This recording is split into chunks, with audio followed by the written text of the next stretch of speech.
Late कर अपने mobile phones में सोशल मीडिया का बे मकसद इस्तेमाल करते हैं, जिससे हमारी नींद में खलल पैदा होती है और हम वो रात बेचैनी में गुजारते हैं कि सोते वक्त अल्लाह का नाम पढ़कर सोएं, यानी आयतुल कुर्सी पढ़कर सोते हैं तो अल्लाह हमारी हिफाजत के लिए एक फरिश्ता भेजता है जो बुरे ख्वाबों और तमाम बुराइयों से पूरी रात हमारी हिफाजत करता है। अस्सलाम वालेकुम रहमतुल्लाहि व बरकातुहू। मेरे अज़ीज़ भाई और प्यारी बहनें, आज मैं बात करूंगा आपसे एक कुरान की आयत के बारे में। जैसे हम लोग सभी जानते हैं, कुरान की हर आयत, हर सूरह बहुत ही इम्पॉर्टेंस होती है और ये मौजज़ों से भरी है। फ़र्क बस इतना ही है कि हम इस पर गौर नहीं करते हैं, गौर व फ़िक्र नहीं करते हैं। वरना अगर हम कुरान को सही तरीक़े से उसको समझ के पढ़ें तो हमें हर एक एक लफ्ज़ मौजज़ों से भरा है। ये अल्लाह की बेहतरीन किताब है जो हमारे प्यारे रसूल सल्लल्लाहु अलैहि वसल्लम पे उतारी गई और हम लोगों के लिए, और ये बहुत ही आसानियाँ करने वाली है हमारे लिए अगर हम इसकी तिलावत रोज़ करते हैं।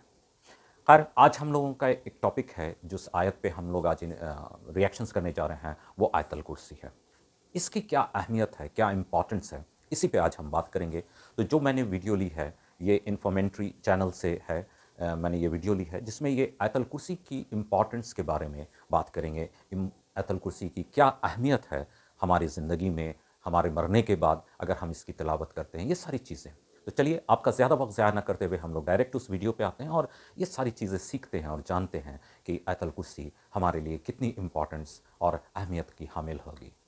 इससे पहले कि मैं उस वीडियो पे जाऊँ, आपसे एक छोटी सी गुजारिश है कि अगर आपने अभी तक हमारे इस चैनल को सब्सक्राइब नहीं किया है तो काइंडली सब्सक्राइब कर लें, वीडियो को लाइक करें और अपनी राय को कमेंट बॉक्स में डालना बिल्कुल ना भूलें। तो चलिए, आपका ज़्यादा वक्त ज़ाया ना करते हुए हम लोग डायरेक्ट उस वीडियो पे आते हैं और सीखते हैं और जानते हैं कि आयतुल कुर्सी हमारी ज़िंदगी में कितनी अहम है। जब हम सारा दिन काम करके रात को अपने बिस्तर पर लेटते हैं तो फौरन नींद आ जाती है, या फिर लेटकर अपने मोबाइल फोन्स में सोशल मीडिया का बेमकसद इस्तेमाल करते हैं, जिससे हमारी नींद में खलल पैदा होती है और हम वो रात बेचैनी में गुजारते हैं। हम मुसलमानों के लिए ये ज़रूरी है कि सोते वक्त अल्लाह का नाम पढ़कर सोएं, और जब हम कुरान पाक की सबसे ताकतवर आयत यानी आयतुल कुर्सी पढ़कर सोते हैं तो अल्लाह हमारी हिफाजत के लिए एक फरिश्ता भेजता है जो बुरे ख्वाबों और तमाम बुराइयों से पूरी रात हमारी हिफाजत करता है, और हम पूरी रात अल्लाह की हिफाजत में सुकून की नींद सोते हैं।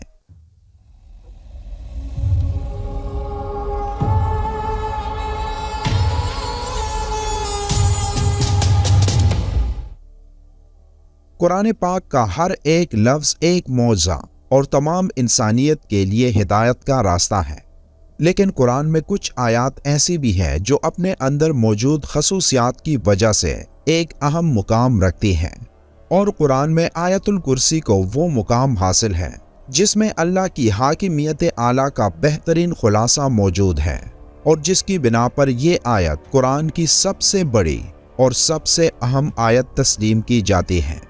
हज़रत अली रज़ी अल्लाह तआला अन्हु ने फरमाया कि कुरान की सरदार आयत आयतुल कुर्सी है।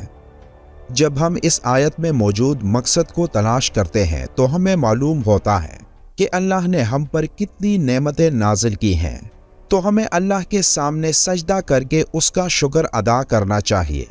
लेकिन बाज़ दफ़ा हम अपनी मसरूफ़ ज़िंदगियों में इतना खो जाते हैं कि हम अपने इर्द गिर्द अल्लाह की नेमतों को नज़रअंदाज कर देते हैं, लेकिन कहीं ना कहीं हमें हमारे नाशुक्रे दिल के अंदर ये खालीपन महसूस होने लगता है कि हम जो भी कुछ कर रहे हैं ये अल्लाह के हुक्म और फजल के बगैर मुमकिन नहीं, तो हम उसका शुक्र क्यों नहीं अदा करते। अगर कहीं ये तमाम नेमतें अल्लाह हमसे वापस ले ले तो तब हमारा क्या हाल होगा। ये सवाल जब किसी के जहन में आता है तो वो अल्लाह की उन तमाम नेमतों का शुक्र गुजार बन जाता है।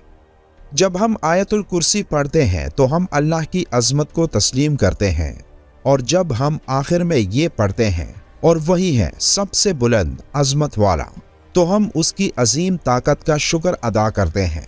और जब हम हर नमाज के आखिर में आयतुल कुर्सी पढ़ते हैं तो अल्लाह हमारे दिलों को अपनी नेमतों और शुक्र से भर देता है। हदीस पाक में आयतुल कुर्सी को कुरान की सबसे अफजल आयत करार दिया गया। बचपन से लेकर अब तक दिन में कई मर्तबा हम इसे पढ़ते हैं। घर से निकलते वक्त, घर दाखिल होते वक्त, सफ़र में, किसी भी मुश्किल या मुसीबत में। लेकिन अक्सर औकात इसके मानी से नावाकिफ होते हैं। हदीस पाक के मुताबिक हर फ़र्ज़ नमाज के बाद इसे पढ़ने से जन्नत में दाखिले की ज़मानत है। जो शख्स इसे सुबह पढ़े शाम तक अल्लाह की हिफाजत में रहता है, और शाम को पढ़ने वाला सुबह तक हिफाजत इलाही में रहता है। रिवायात में है कि इस अकेली आयत मुबारका के नुज़ूल के वक्त 30,000 फरिश्ते और बाज़ रिवायात के मुताबिक 70,000 फरिश्ते उतरे थे, जिससे इसकी शान ज़ाहिर होती है। हदीस पाक में है कि नबी सल्लल्लाहु अलैहि वसल्लम ने फरमाया, मेराज की रात मुझे 3 नूर दिखाई दिए। पूछने पर पता चला कि एक आयतुल कुर्सी, दूसरा सूरह यासीन और तीसरा सूरह इखलास का नूर है। मैंने जब आयतुल कुर्सी के सवाब के मुतल्लिक सवाल किया तो अल्लाह ने कहा, जो इसका पढ़ने वाला होगा वो मेरी ज़रूर ज़ियारत करेगा, ख्वाह एक ही बार तिलावत की हो। हज़रत अली रज़ियल्लाहु तआला अन्हु से मरवी है कि नबी सल्लल्लाहु अलैहि वसल्लम ने फरमाया, जिसने आयतुल कुर्सी अपने घर में तिलावत की तो 30 दिन तक उसके घर में शैतान नहीं आ सकता और 40 दिन तक जादूगर का जादू असरअंदाज नहीं हो सकता। आयतुल कुर्सी की पहली आयत का इख्तिताम अल्लाह के 2 खूबसूरत नामों पर होता है, यानी अल हय्यो और अल क़य्यूम, यानी वो ज़ात जो खुद अपने बल पर कायम और सबको कायम रखने वाली और सबको संभालने वाली हो। अब हैरत अंगेज बात यह है कि इस पहली आयत के पहले जुमले का इस आयत के आखिरी जुमले के साथ एक गहरा ताल्लुक है।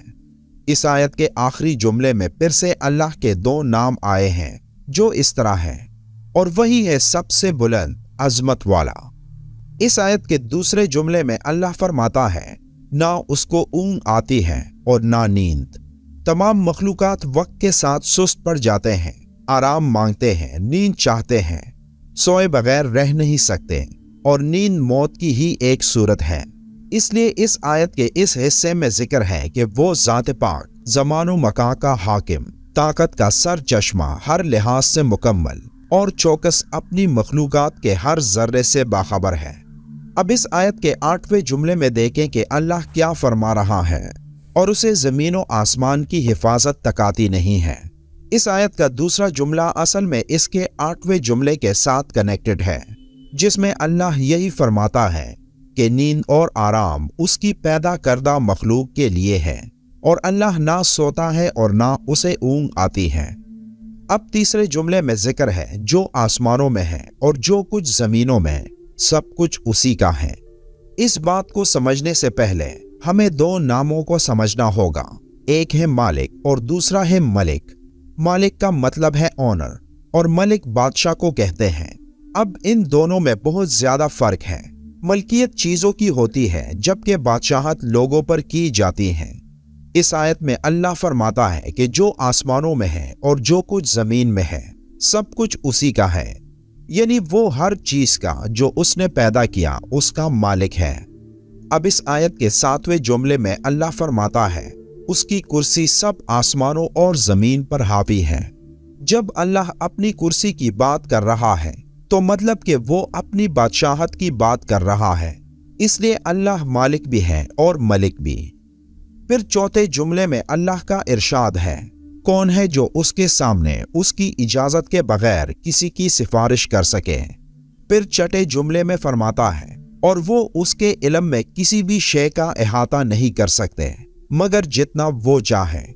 अब चौथा और छठा जुमला एक दूसरे के साथ मुंसलिक हैं, यानी पहला जुमला और जुमला नंबर 9, दूसरा और 8वां जुमला, तीसरा और 7वां जुमला, चौथा और छठा जुमला एक दूसरे से मुंसलिक हैं। तो बाकी कौन सा जुमला रह जाता है? तो वो है जुमला नंबर 5, जिसमें अल्लाह फरमाता है, अल्लाह जानता है जो उनसे पहले हो चुका है और जो उनके बाद होने वाला है। ये जुमला इस आयत के बिल्कुल दरमियान में है, जिससे पहले और जिसके बाद जो कुछ भी अल्लाह ने बयान फरमाया उसके बारे में इस 5वें जुमले में फरमाया कि वो सब जानता है और उससे कुछ भी छुपा नहीं। अब अल्लाह के सिवा ऐसा कौन कह सकता है بے شک قرآن اللہ کے الفاظ ہیں جس کی ایک ایک آیت ہمارے لیے ہدایت کا راستہ ہے۔ اللہ تعالی ہم سب کو قرآن کریم سمجھ کر پڑھنے والا اور اس پر عمل کرنے والا بنائے، آمین۔ ویڈیو کے آخر میں ایک بار درود شریف پڑھنا مت بھولیے گا۔ ملتے ہیں ایک اور معلوماتی ویڈیو میں، تب تک کے لیے اللہ حافظ۔ بہت ہی زبردست انفارمیشن انہوں نے دی۔ ہم لوگ سبھی جانتے تھے آیت الکرسی کے بارے میں، کی اہمیت کے بارے میں ہم لوگ سبھی جانتے ہیں، لیکن جتنا ڈیٹیل میں انہوں نے بتایا ہے، امید ہے آپ سبھی کو بہت سمجھ میں آیا ہوگا، بہت آسانی سے، جس طرح سے ایک ایک لفظ، ایک ایک ورڈز کے بارے میں انہوں نے کلیریفیکیشنز دی، اور جس طرح سے اللہ اپنی ملکیت اور مالک حکومت بادشاہت کے بارے میں بتا رہا ہے، ساری چیزیں بہت ہی اہم ہیں۔ ہم سبھی کو قرآن شریف سمجھ کر پڑھنے کی اللہ ہدایت دے، اور ہمیں پڑھنا بھی چاہیے، اس لیے کہ ہدایت کا جو راستہ ہے ہمارے لیے وہ قرآن ہے، کیونکہ اللہ تعالیٰ کی یہ کتاب ہے اور اللہ نے ہمیں ہدایت پانے کے لیے بھیجا۔ ہم لوگ تھوڑی سی یہاں پہ کنفیوژن کیا ہوتی ہے، ہمارے دماغ میں جو پرانی تھوڑی سی کنسپٹس بنی ہوئی ہے کہ ہم قرآن شریف کو صرف ثواب کمانے کا ایک ذریعہ بنا لیا ہے، جبکہ ایسا نہیں ہے۔ ٹھیک ہے، ہمیں قرآن شریف پڑھنے سے ثواب تو ملتا ہی ہے، بٹ اللہ نے ہمیں اسے ایکچول جو مقصد ہے اللہ کا بھیجنے کے لیے کہ تاکہ تم کو ہدایت ملے، تو ہدایت تبھی ملے گی جب ہم قرآن کو سمجھ کر کے پڑھیں گے، نہ کہ صرف عربی کو ایک رٹ لیا، جان گئے اور پڑھ لیا۔ ٹھیک ہے، ثواب جو بھی اللہ دے گا وہ تو دے گا ہی، بٹ ہمیں ضروری یہ ہے کہ قرآن کو صحیح طریقے سے سمجھ کے پڑھیں تاکہ ہم ہدایت پا سکیں، اور یہی ہمارے لیے بیسٹ وے ہے، صحیح راستہ ہے اپنی فائنل ڈیسٹینیشنز جنت پہنچنے کا۔ امید ہے آج کا ویڈیو آپ سبھی کو بہت آسانی سے سمجھ میں آ گیا ہوگا، اور یہ آیت الکرسی کی اہمیت کے بارے میں۔ آج کے لیے بس اتنا ہی، اپنا خیال رکھیے گا، اور اس چینل کا بھی۔ اللہ حافظ۔